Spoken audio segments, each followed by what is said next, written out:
Struggle करेगा तो सोनू शर्मा तू होगा। पिछले कई सालों से मैं उन्हें ढूंढ रहा हूं कि उनको बता सकूं कि मिसेस भाटिया, मैंने आपके ओपिनियन को अपनी रियलिटी नहीं बनने दिया। दोस्तों, मेरी बात का विश्वास करना, अगर आपको खुद पर भरोसा है तो कायनात भी एक दिन आपके सामने घुटने टेक देगी, लेकिन अगर खुद को लेकर डाउट है तो सारी दुनिया भी आप पर भरोसा कर ले तो भी कुछ होने वाला नहीं है। और देखो, मनुष्य जाति भी कितनी कमाल की है।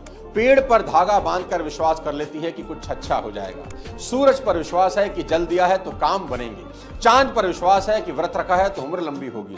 40 करोड़ लोग कुंभ पहुंच गए स्नान करने, इस विश्वास के साथ कि अगर डुबकी लगा ली तो सीधा मोक्ष की प्राप्ति होगी।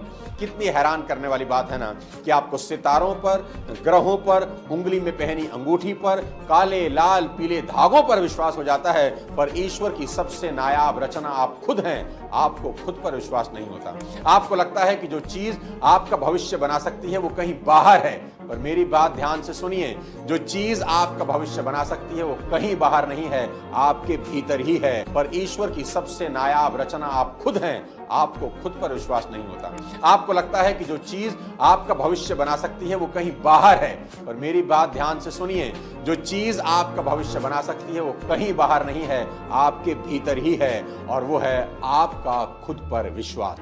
महाभारत का युद्ध शुरू होने को है और कुरुक्षेत्र में अर्जुन भगवान श्री कृष्ण से प्रश्न पूछ रहे हैं कि हे केशव, ऐसा कौन है जो जीवन में हार जाता है? ऐसा कौन है जिसे सिद्धियां नहीं मिलती? ऐसा कौन है जो कामयाब तो हो सकता है पर आखिरकार नाकामयाब हो जाता है? ऐसा कौन है जिसे जीवन में सुख नहीं मिलता?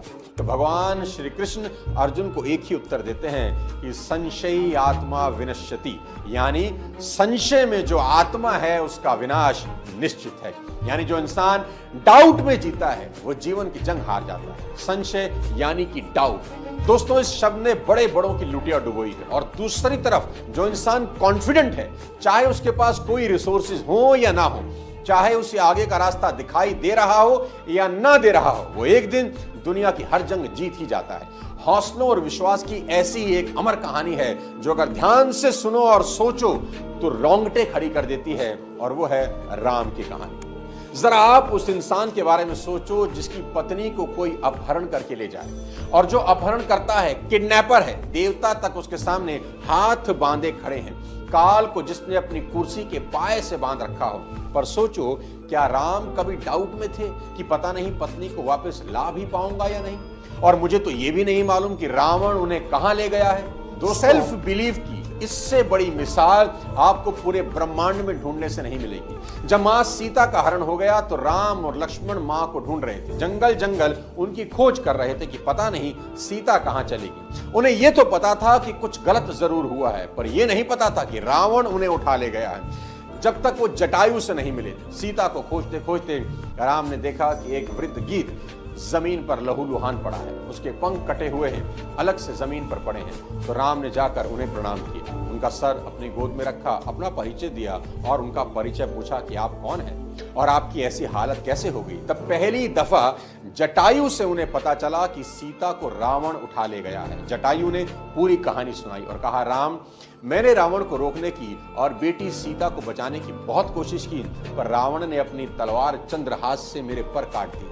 राम की आंखों में आंसू थे। जटायु का जीवन अब बस कुछ पल शेष रह गया। जीवन के अंतिम बेला में जटायु राम से एक सवाल पूछते हैं कि हे राम, तुम्हारी गोद में प्राण त्याग रहा हूं, निश्चित ही स्वर्ग को जाऊंगा, और स्वर्ग में तुम्हारे पिता दशरथ से जब भेंट होगी तो मुझसे पूछेंगे कि तुम्हारा और रावण का क्या बैर था, उसने तुम्हें क्यों मारा। तो क्या मैं ये बात बता दूं कि वो आपकी पुत्रवधू सीता का हरण करके ले जा रहा था, मैंने रोकने की कोशिश की।